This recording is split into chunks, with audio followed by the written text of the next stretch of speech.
Welcome to Affording College with Aaron Greene, founder and president of College Liftoff. All right, thanks, Deep Throaty Guy.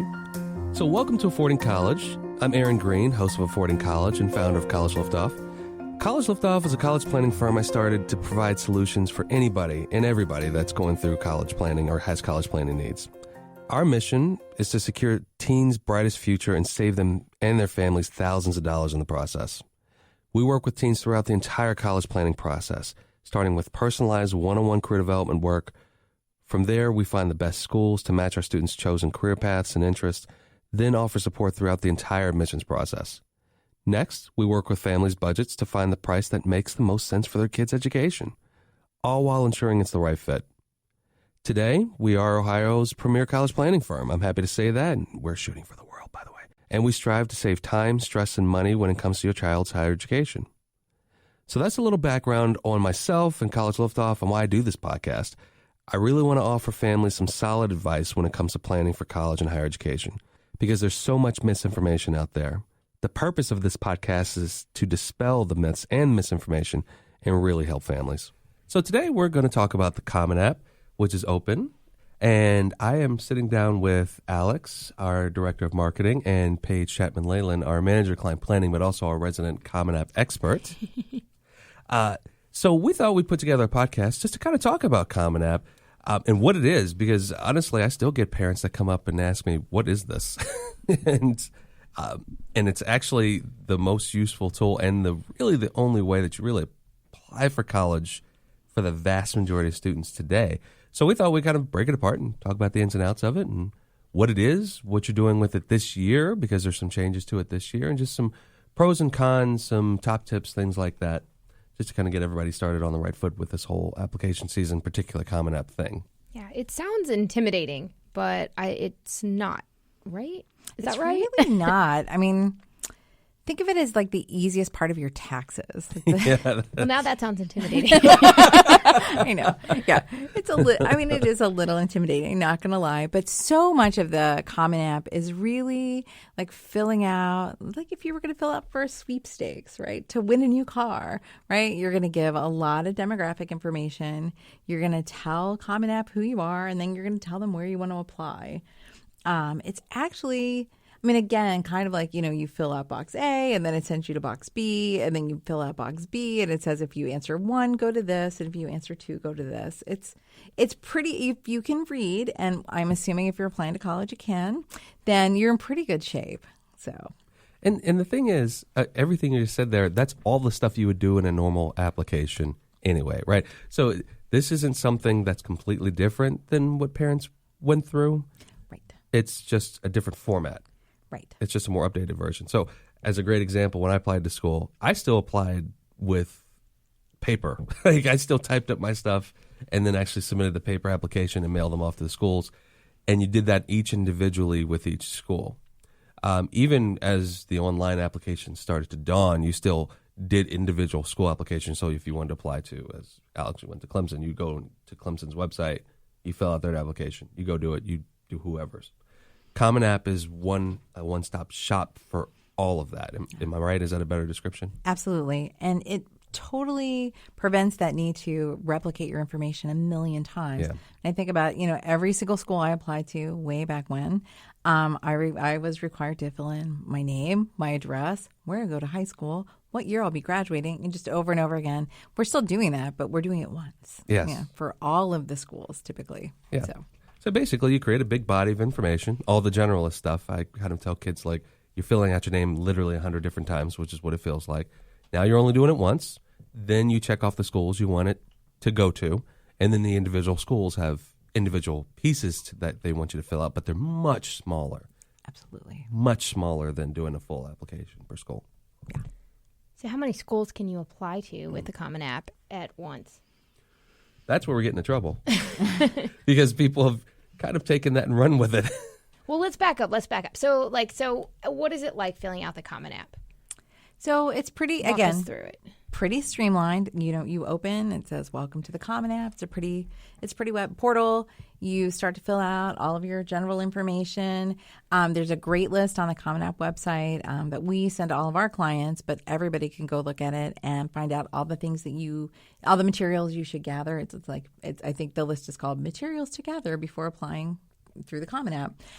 But things so that you'll know, like your mom's maiden name, if you don't already know that, or your dad's birthday, or where your dad went to college. So it's usually the parent information that trips people up because they just don't have a clear sense. Right. When did you go to Kent? I don't know. Like that kind of, and then, so it's those little pieces there.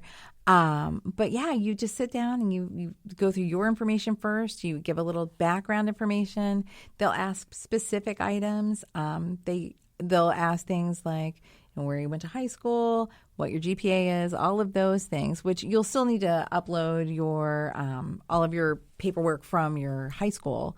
Your high school will actually help determine what your GPA is, but still you'll put it on the form. And then you move on to like demographic information, and then you start to move into, like where you're applying and things like that. You'll click the boxes and indicate what you're interested in. And I know we haven't moved into this yet, but 2019 is a relaunch year for the Common App. They've decided that it was too challenging, that it was kind of weighty, and really the big argument is that it's hard to get help when you get stuck. If you're not sure what you should do next, it was hard necessarily, you couldn't always find the help that you were looking for. It's going to be a lot more responsive as you need help. The other nice thing to know, if you're doing this on your own without College Liftoff, is that there are YouTube videos out there that most of them that Common App has put out, which is kind of interesting. So if you're really stuck on question 8, I don't know what to do with this, you can actually look it up on YouTube and they'll walk you through it. I think a lot of that will be more embedded now, since we haven't done the newest version with anybody yet. I'm not sure exactly what it'll look like, but they're promising that more of that will be embedded, that you'll just be able to say, I'm having trouble with this question, and there will be a help box, and there should be some real-time text-to-talk kind of conversations. So, Very cool. Interesting. Yeah. Common App isn't young. Like, this has actually been around for a while. Like, we just didn't know it. You were telling me it's been around since, what, 75? Yeah, since 1975. It's like mind-blowing. I just assumed, because I never heard of it when I was applying to college, and you said that you applied on paper. I just assumed it came along with the internet, which makes sense.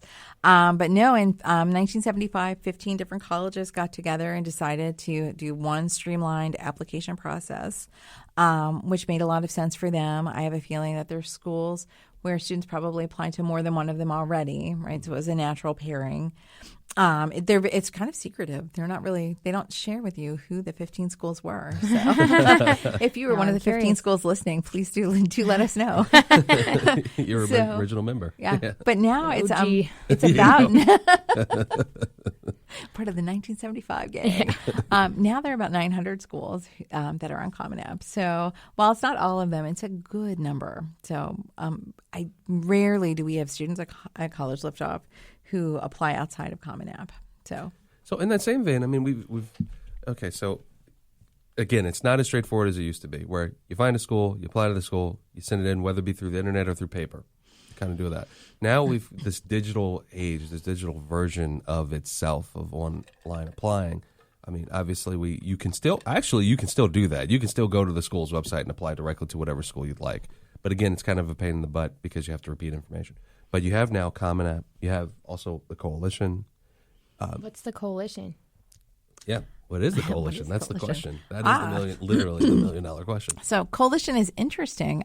It didn't start until 2016. So, again, like 1975, 2016. So Common App is kind of the grandpa. So Coalition is a group of schools, and I'm going to read this just because I won't remember all the good words. Coalition only accepts colleges that prove they provide substantial support to low-income and other underrepresented students before they will allow them to join Coalition. So if you want to be part of the Coalition app, you need to make that commitment. I'm not exactly sure. We talked a little bit about this earlier. Not exactly sure what it is that you need to say that you are willing to commit to, but at least on paper, you need to make a commitment that you'll be helping support these students.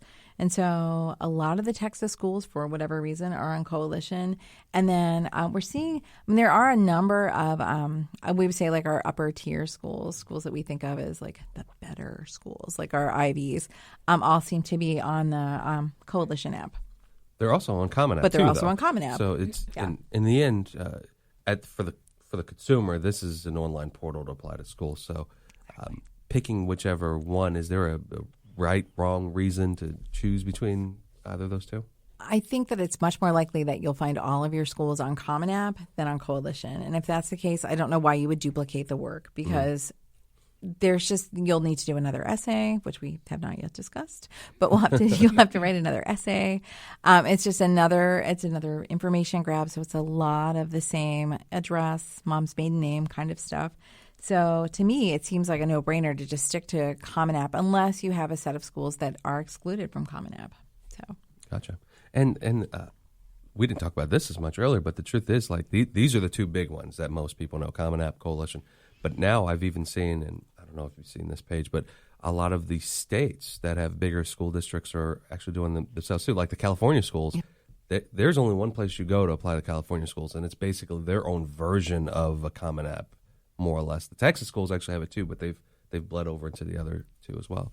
So you kind of have to really cipher through a little bit. Again, it seems like the best place to start for applying to the vast majority of the blanket of schools are really Common App, but check and see and make sure that you're actually applying to the particular one that makes the most sense.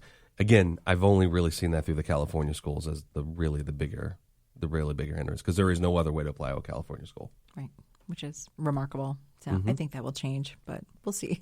I know it's an interesting setup. California schools are almost set up like a school district. Same thing with New York, same thing with North Carolina, where you would see like University of North Carolina Chapel Hill, University of North Carolina Asheboro, things like that. Right. The SUNY school system is set up. The University of Cal system is set up that way. So they're set up like districts. So they've basically wrapped their own process around it in that sense. But again, I think you're right. I think you're going to see that merge into the bigger scope. But but you still can apply to California schools with the Common App? No, you can't. You cannot. Yeah, okay. they're just not on there at all. Okay. You have to go to their version of it. Gotcha. And the weird thing is, at least it has been for the past couple of years, it's only open for a month.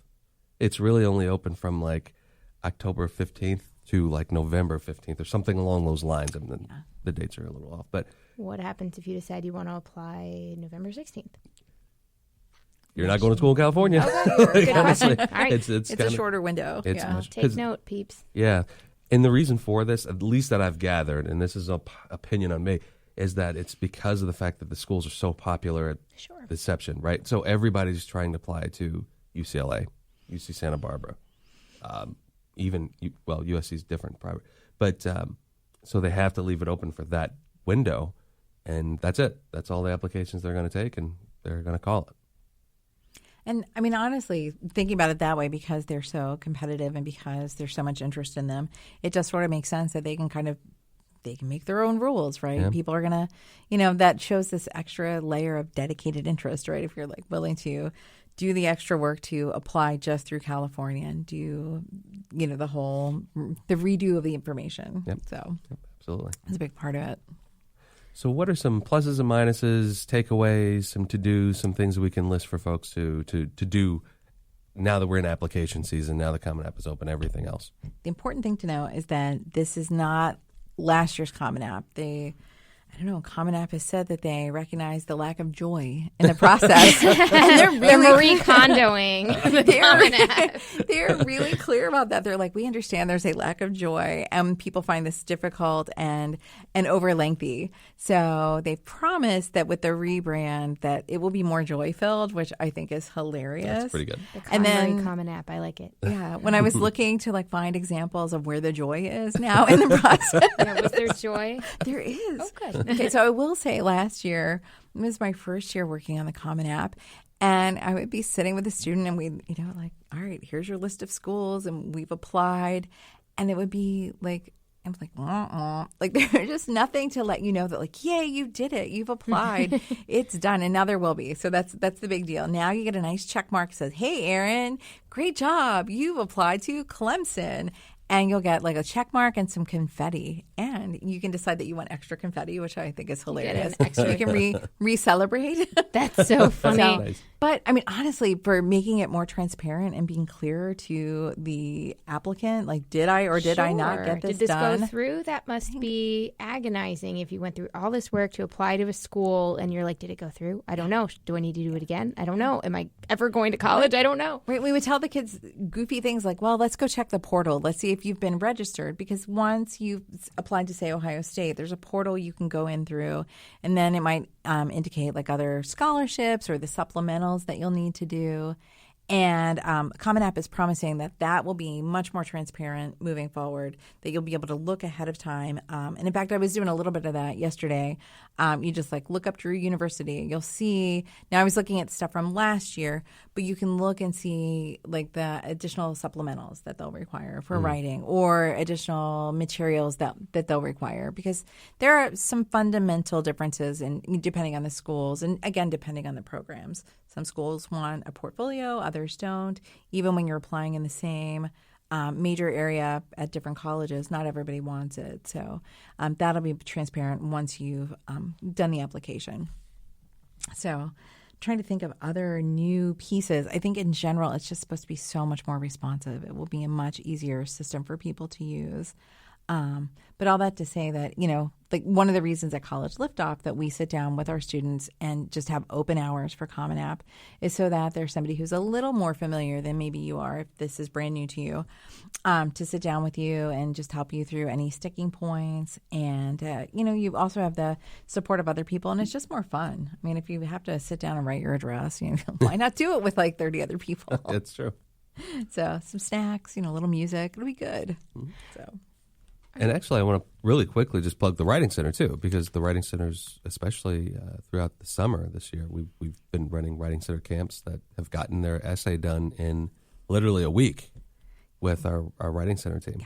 Can you feel the buttons like bursting? Yeah. I'm so proud. So we, every year we sit down and we look at our timeline for our students at College Liftoff, and realizing that the Common App prompts come out so early in junior year. Yeah, we actually get them early. I think that's something that most don't realize, is that, if you know what you're doing, if you're a professional organization, you know how to get them early. Yeah.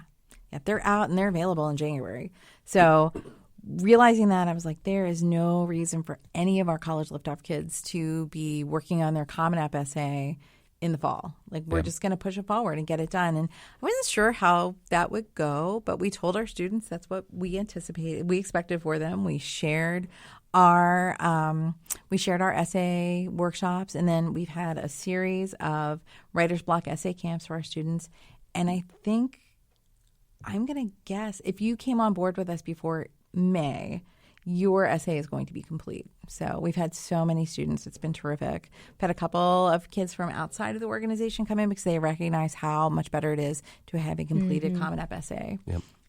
Who wouldn't want that? Yeah. So that leads us back to refresh my memory. I don't think we talked about this, but what do you need to have in order with you to complete the Common Essay, or can you complete different parts or different sections at different times? How does that work? Do you have to just sit down and do it all, or what? So, I think there's a couple of parts to that. One, it's what are some quick things that if you're just starting on Common App itself and doing the application, what are some things that would be pretty good to have in front of you? Definitely your resume. It's one of the main reasons that College Liftoff asks our students to put together a resume. Academic resume. Yeah. You'll sit down and you need to have all of those numbers at the top, right, top of mind.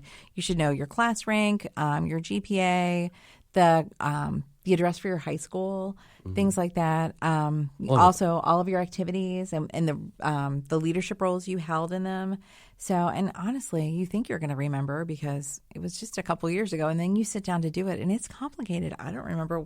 Yeah, you can't think of that stuff. Was I section leader? Was I first chair? What was I in orchestra my freshman year? It's been a while. So it's nice to just have a nice written record of that available, and you'll need it anyway for your letters of recommendation. Sure will. So hint, hint. So if you don't have one, you should put that together. It's one of the first things we have our kids do. Is Yeah. put together academic resumes, because so that way they don't have to think of all this stuff at the last minute. Nope, it's just right there in front of you. But yeah, the actually Common App has a great list of materials to gather before you sit down to do this. So you know that you'll need things like your mom's maiden name and where she went to college and her birthday. So if your mom is at all dodgy about how old she is, it's nice to know You have to the know. actual year. But yeah, so all of that needs to be available. But yeah, really, it just makes sense to have your resume ready. You'll need it anyway for letter of recommendation, for scholarship information moving forward. So have that, and basically that's it. I mean, once you have those things together, it's pretty straightforward. And I assume you all know where you live and you know what year you're graduating. You know, be good with numbers. So, But what about the essays? So can you do the essays later? Because we just talked about, how our students have them done. But what about, listeners out there that do not have their essays done? Yeah, no, it's great. It's not too late. Okay. So, we'd love to work with you if you still need to do your Common App essay. But the reality is you can turn things in as they come in. So you don't need to worry about whether or not you'll see, and that's probably something we should cover. You need to have your recommenders upload their letters of recommendation for you, but it's fine to go ahead and do the Common App essay and upload that, or just the Common App and upload that, knowing that all of the pieces will eventually come together. They just kind of create a placeholder for you. Oh, okay. So you That's just really put something convenient. in and it all comes in. So, I mean, for a lot of students, I know last year when we were working on things, they said that their schools were not sending out grades until October, no matter how much we pushed, you know, because we were like, get it done. Let's get it all finished. Let's have it all ready to go before school starts. And you can just do a few supplementals and be finished. And they're like, our school doesn't even tell us how to upload on Naviance. So that would be my challenge to some of the high schools, is maybe help the students start a little sooner, knowing that the Common App opens on August 1st. Because I think a lot of students are really ready to get it out of the way and want to use the time during the summer to get things done and know that they can just move forward and concentrate on all of their classes. But yeah, for a lot of kids, they're totally ready. They've got their Common App done. They've gotten the Common App essay loaded, and then they just wait for the other components to come in. So, and that's something else to quickly touch on. And again, talking about application process, particularly Common App and all of its major structure. Letters of recommendations in the digital age aren't done in the same way. It's not like you go to a teacher and you say, hey, write me a letter, mail it to so-and-so. It's actually digitally submitted now. Right. And there's the easy method is actually through Common App. And I'm assuming they've even made this easier this year, which is, I'm sure, because it needed a little bit of a refresher. But basically, you would go in to Common App once you get into your school that you're applying to, in your individual section for that school, and there'd be a link that you would send to your recommender. And that way that person could just upload that as a PDF or whatever, because they have to sign it. And that way, again, it's not seen from the student, any of that. You can even do the FERPA now through the Common App as well. So that actually takes care of a lot of things all at once for that. Right. And in fact, you have to be willing to the FERPA, when you sign to say that you're releasing your rights through FERPA, what you're saying is that I'm allowing somebody else to speak on my behalf. And so the only way that you can have your letters of recommendation uploaded is if you sign that release and give permission for that. Or I guess actually you just have to click the box. There isn't a digital signature there. But it's just so that you are allowing other people to speak on your behalf. But that is something to think about. So I caution everybody to make sure that you're asking people who are going to write you strong letters of recommendation, because unlike the olden days, I know I asked teachers and they were like, here's the letter that we are going to send. Yeah. Do you have any problems with it? Do you have any questions? Is there anything else I should include? Shield your eyes. Yeah. Nothing happens. You don't see it. It goes, the teacher or the coach or the person you've worked with fills out your letter for you, and I'm sure they write you a beautiful one that talks all about how great you are as a person, but you'll never see it. So make sure that you're asking the right people to be your recommenders. Yeah. And make sure that, like, a lot of times the schools will only ask for 2 of your, say maybe you've asked 3 or 4 people to be your recommenders, and your school is only going to ask for 2. So to make sure that that the person you've asked or the person you've said, yes, so-and-so, Aaron Greene is going to fill out this for me, is somebody who can speak really cogently about the work that you've done and what a great person you are. Yeah. So. Yeah, and the thing is about the letters and about saying them, you may stumble into a situation where you have access to them or you may want to look at them. Do not. It's completely unethical. Again, you sign the FERPA stating that you're not going to do that. So I know there's always the like, well, I just kind of want to see what so-and-so is going to say. Please steer clear of that, just to make sure you do. Just assume that you've asked the right people for you. Exactly. And a couple of extra pieces with the Common App in general. It is one part of 4 in the way that we kind of like to talk about it for us, because you have, when you apply to a school, there are a lot of different parts to this. You have your actual application with the essay that goes along with it. That's one part of it. And that's all done through Common App or College or wherever you apply to your school for. That's just 1/4 of this. Then you have your ACT and SAT scores that get submitted. That's completely different, and that's coming through ACT or SAT, and they have to be officially submitted from their website to the university. So if you haven't done that already, after you've taken the test and put your schools on there, you have to make sure to go back into those sites, sign in, see which scores you want sent to who, and then have them directly sent, so the way they're officially sent. Then you have your transcripts. That comes directly from your guidance counselor at your high school. Again, as you were talking about, Paige, sometimes those are released automatically. Sometimes guidance departments don't have them ready until October. Truthfully, at its core, that's the majority of what your guidance counselor has to do in this process. There really isn't anything directly else. Now, in some application parts, they may have your guidance counselor write a letter on your behalf or an LOR, a letter of recommendation in that sense. But the majority of what the guidance counselor is in charge of is the transcript, and so getting that out. So for our kids, we try to make sure that all the Common App is done before they start their senior year, so we have that all wrapped up and done. Their ACTs and SAT scores have been submitted. The last piece being the letters of recommendation and asking your people, making sure those are requested. So that way, when our kids are walking into school at the end of August, starting their senior year, they're walking to the guidance counselor's office in the first day or two and saying, like, hey, send it to these schools. And then we're done. Yep. It's all over. And so we're wrapped up and done with this whole thing by the beginning of September. The essays are complete. The essays are complete. Everything's done. Especially for our fall sport kids, this is vitally important because you don't want to, you can do 2 things at once, but you can't do 3. And so what I mean by that is you can do applications in sport, but you can't do application sports in school. Like, that's when it gets convoluted and nothing gets done right and stress gets oozing out of the walls of house and school. So, but if you can do school and sport or applications in sport, then we're in good shape. So we want to get a lot of this stuff done early. Honestly, again, the whole Common App portion with the essays can be done before you start school if you do it right and make sure you have your schools picked out properly. Your ACT and SAT score should be submitted. You should have your letter of requests in, and at that point, you're just bothering your guidance counselor to make sure that's in your transcripts. Exactly.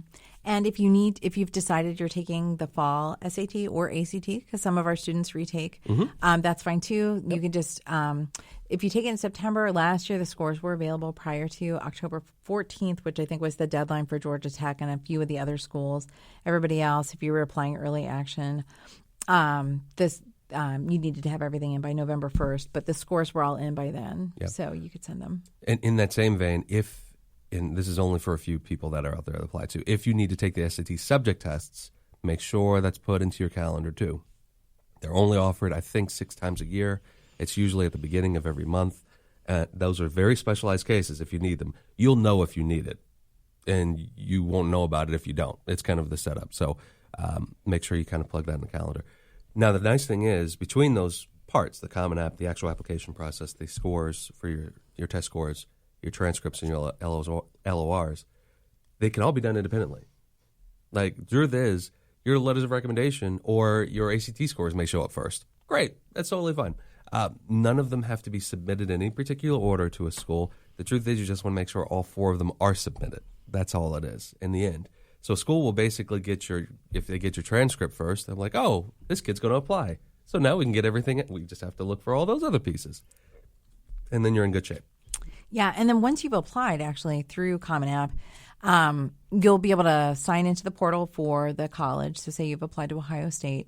It'll indicate whether or not something's still missing. I mean, and sometimes it's an actionable item and like, oh, I forgot to upload something.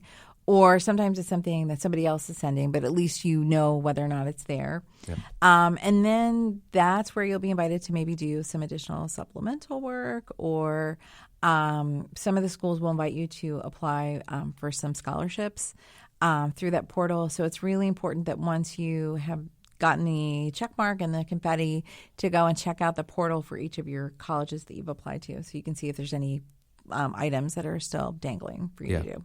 And the thing is, all of that stuff has to be submitted before the deadline that you're looking for, whether it be early action or regular decision, whatever deadline you're trying to hit, all that has to be done. That's the real key. You can't have a straggler left out there because your application's incomplete. Yep. So if you're still waiting on your ACT scores, or if you're waiting on your guidance counselor to set out transcripts, well, that's a problem. So you want to make sure you're asking that stuff early.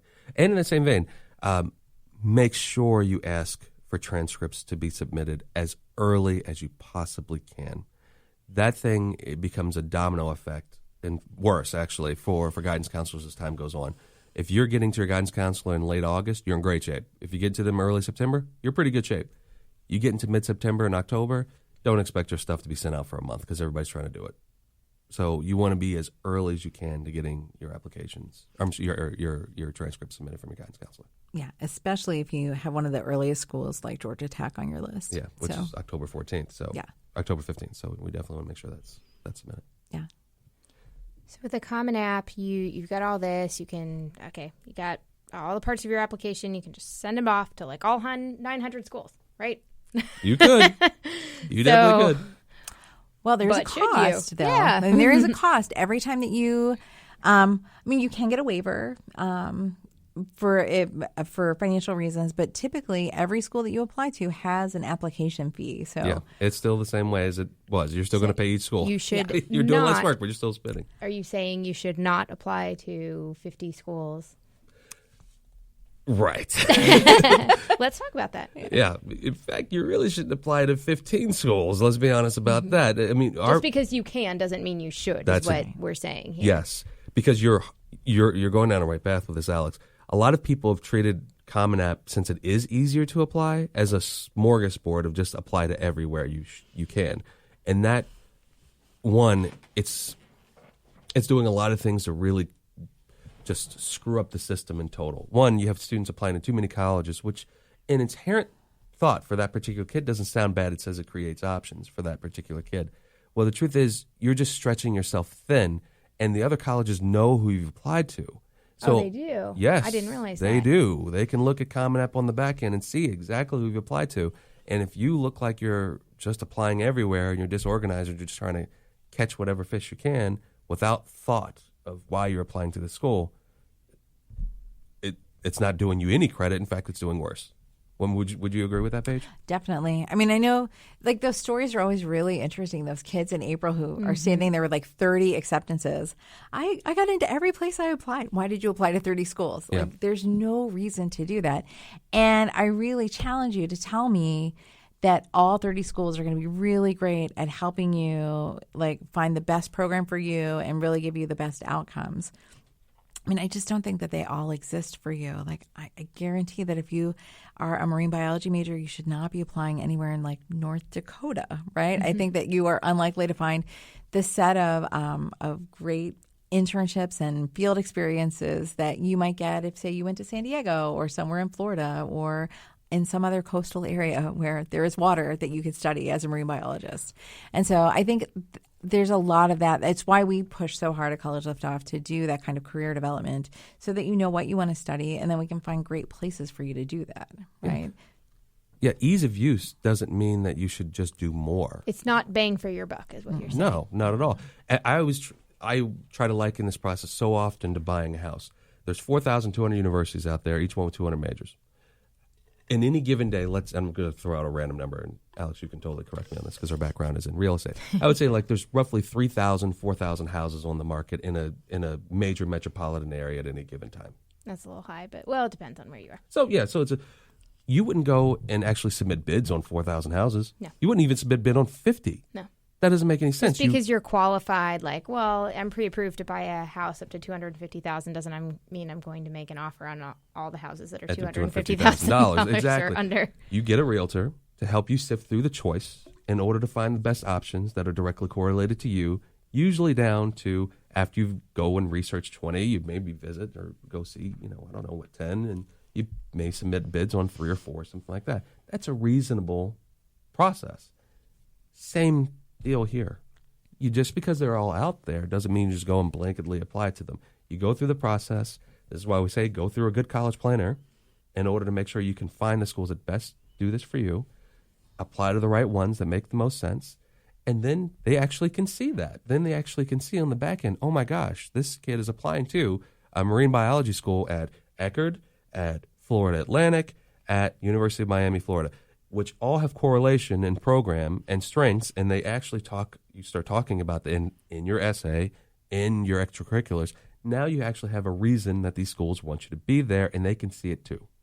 And that's how you create a situation that makes it more beneficial for the student overall. Exactly. The other way, I don't know. It feels a lot like buying lottery tickets. Well, I have extra $2, so why not buy 2 more, right? Yeah. That's not a reason. Yep. And that gets into the major problem, which I won't tackle today because it's for a whole different soapbox. I know what you're going to say. I know exactly what you're going to say. Which is why we have an application and admissions problem in this country, because we think it's so hard to get into college. It's not. It's just the fact that people apply to too many schools, which are watering down the admissions processes for different schools. Ohio State had 55,000 applicants last year for 7,000 slots. In previous years, at the most, up to 10 years ago, they had maybe 20. Maybe. But now we have students applying to too many schools, which is watering it down across the board for every single school, which is making it hard across the board, when the truth is just go find the ones that are right for you. And serious students can't necessarily get into the schools that would be good for them. Exactly. Because the schools don't know who's serious. Who is serious. Did you hear that Virginia Tech, we talked about this, Virginia Tech had a problem where they actually accepted too many students and are now having to try and wheel and deal with those accepted students to try and put it off a year or a semester. So they accepted too many students, which they all, this part is very much like buying plane tickets, where they overbook purposefully, knowing that people aren't going to show up and seats aren't going to be taken, so they overbook a flight. Same deal here. Now, the truth is, in the vast majority of cases, the actual teams that work for these schools usually predict it's pretty good.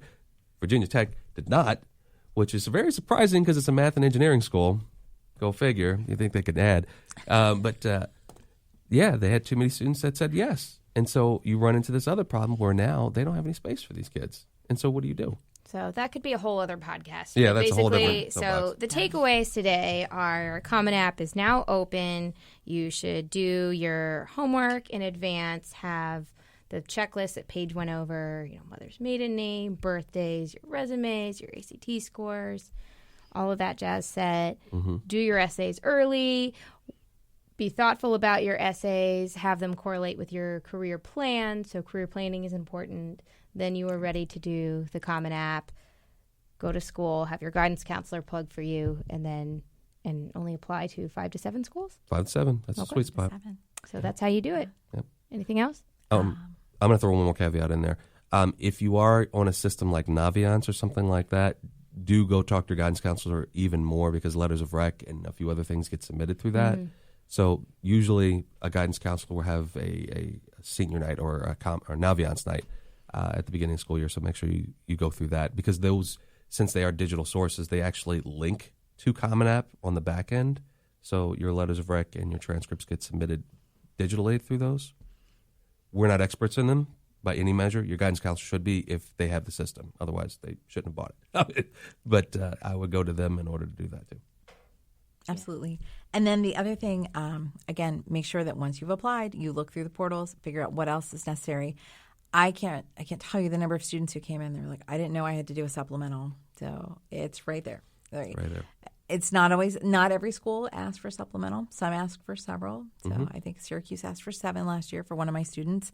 But you need to know that, right? Because you don't want to get to like a week before you think you're ready, everything's ready, and you're applying, and realize, oh man, I still have a 300-word supplemental to write, because these things are equally as important. I think of every piece of this process as like a key that opens a gate, right?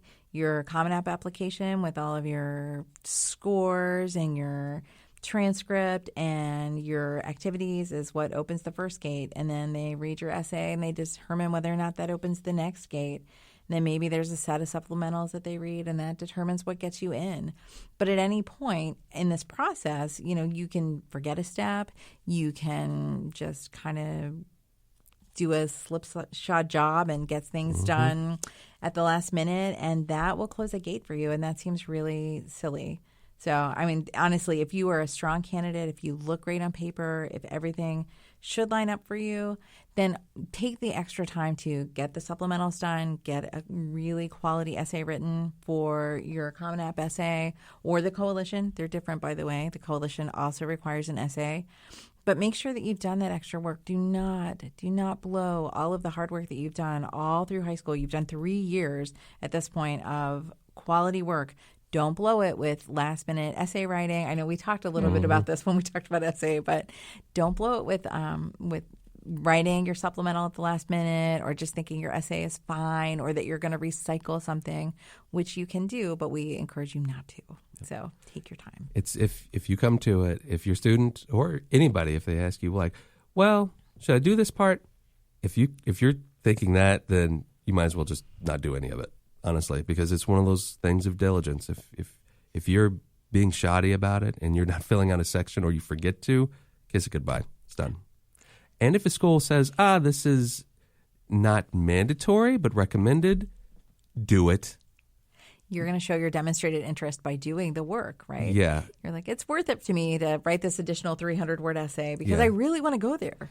Don't expect any favors from a school in terms of scholarship money, in terms of admissions or anything, if you don't do all the things, whether or not they're required or recommended. Just do them all. That's basically it. Just do it all.